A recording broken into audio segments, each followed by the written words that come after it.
This is GARIS, Masculist MGTOW flyers, that is 2-3 page essays on the themes of masculism and MGTOW, written by and read aloud by Prof. Dr. Hugo de GARIS. This is flyer number 370, entitled Biconscious Masculists have little patience with monoconscious feminists. Description. This flyer states that there's a growing impatience and hatred coming from the masculists against monoconscious feminists who lash out at men in public for the ways that men oppress women, whereas to the biconscious masculists, they see that women oppress men far worse, given what the hated fluffy feminists are doing to men in the divorce courts, and the fluffy parasitism of men, manslaving men, in capital letters, for decades, for resisting the legislation of the paternity, rejection right, etc. As millions of biconscious masculists lash out at monoconscious feminists who dump on men in public, these feminists will learn to think twice about doing such a thing again, through fear of being violently harangued by a collective gang of hateful masculists in the audience. Now the flyer itself.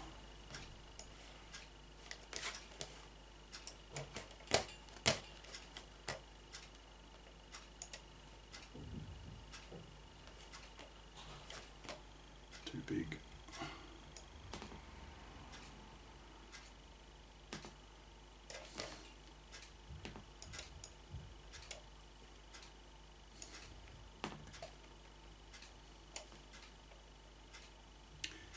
Biconscious masculists have little patience with monoconscious feminists. This flyer expresses the growing impatience of biconscious masculists towards monoconscious feminists. Biconscious masculists see monoconscious feminists as ignorant, unaware of how much worse women have traditionally oppressed men. So that when monoconscious feminists complain bitterly about how men have treated women badly over the centuries, biconscious masculists sneer at them, expressing their impatience at this monoconscious feminist ignorance and becoming increasingly impatient and frustrated at such women. The smarter masculists can see that if a feminist is monoconscious, then of course she's going to be angry at men for the way men have oppressed women. For example, refusing to give women the vote, paying them less for equal work, blocking them from entering the professions, denying them legal rights to inheritance, raping them, beating them physically at home, etc. Feminists have good reason to be angry at men. Most masculists are quite humane in their attitudes towards universal human rights and would claim that women's rights are simply human rights and should be respected. Speaking personally, I have no problem with the goals of the second wave feminists who push for equal rights for women, equal pay for equal work, equal opportunities to enter the professions, the right of a woman to terminate an unwanted pregnancy, that is the MARA, M-A-R-E-R, equals maternity rejection right, fault-free divorce, etc. As a masculist, I see these second-wave feminist goals, nearly all of which were achieved in the 70s and 80s, as prerequisites for the adultification of women, for the effective fipping of women, that is, that all women should be socialized by parents and society to be FIPs, financially independent persons, pulling their own financial weight and not expecting to parasite off the money and labor of a man. So as a biconscious masculist who knows a lot about both feminism and masculism, I'm able to sympathize with the second wave feminists in their aims. As a retired prof, I've probably read more feminist books than 99% of feminists, given my academic penchant for reading books and absorbing ideas. So, given my exposure to both feminist and masculist ideas, rhetoric, goals, etc., that makes me biconscious by definition. I've had both my feminist and my masculist consciousnesses raised. When I was growing up in the 50s and 60s, women were housewives and, in my view, paralytically boring, limited, narrow-minded creatures.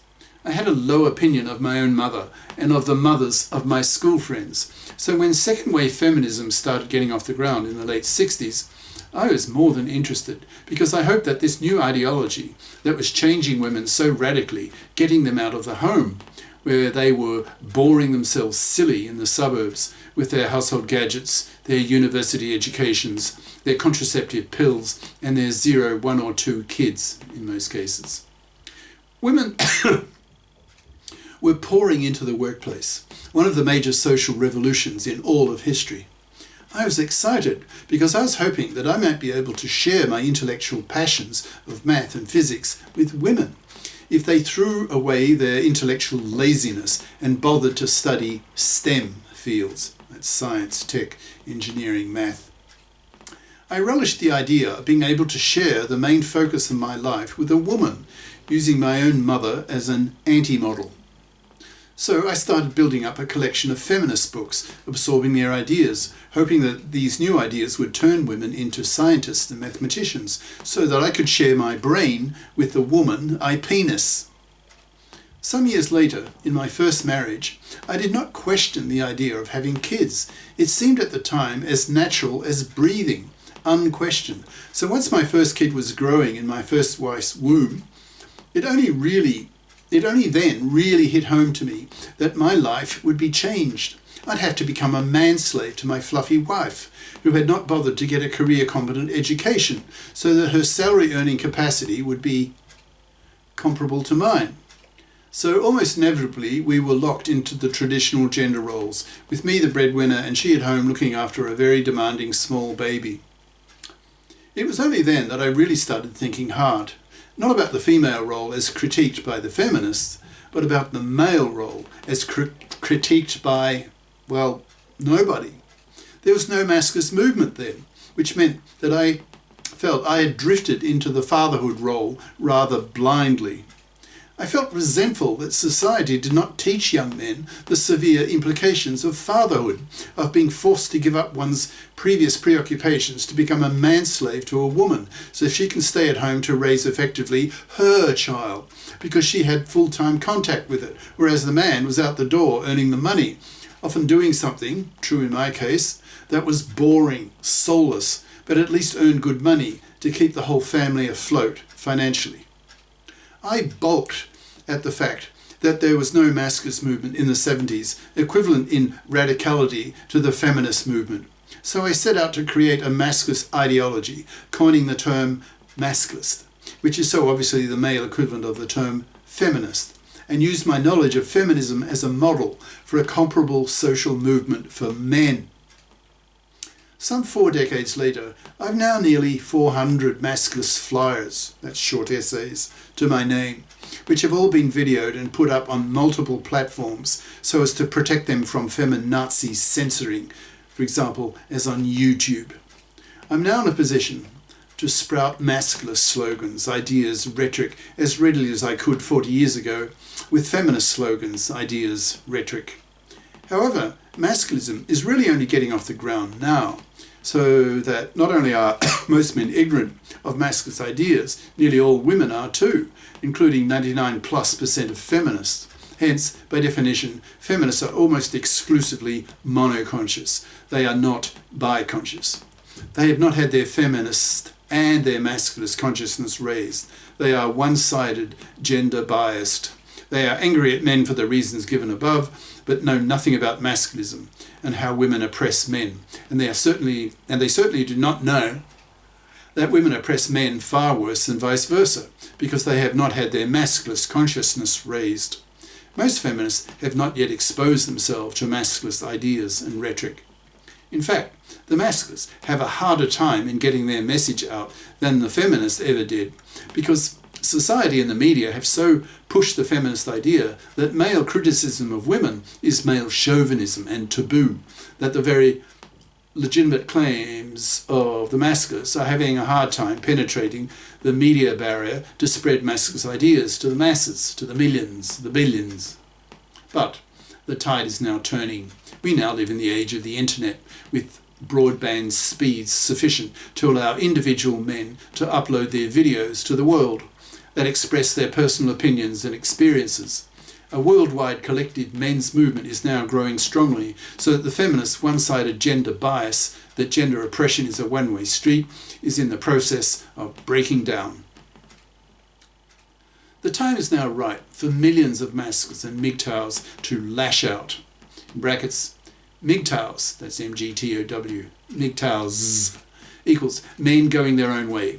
That is, men who see the divorce courts too toxic for men to risk being fathers due to their takeover by the fluffy feminist hypocrites who demand equal rights for women in the parliaments but reject equal obligations for women in the divorce courts by rejecting the demand of the masculists on women to fip up, become fips, by sharing out the burden of earning the living without expecting that some gullible manslave will work for a woman so that she can live in a middle-class house raising her kids and have him pay for it all.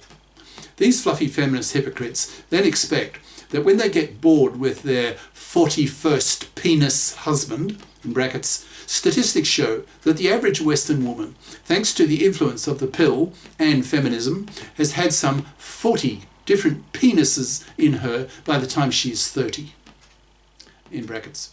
They can drag him to the fluffy feminist hypocrite-dominated divorce court system and financially crucify him, taking his kids with a 90% probability, his house, so she can raise her kids in it, half his stuff, force him to make child payments, and if she is a real fluffy, she can demand alimony for life, so that she remains a parasite of him after the divorce the way she was before the divorce. Close brackets. Young men see that modern marriage is such a shitty deal for men that in many developed nations now, 2/3 of young men refuse to marry, reject paternity, and spend their money on themselves.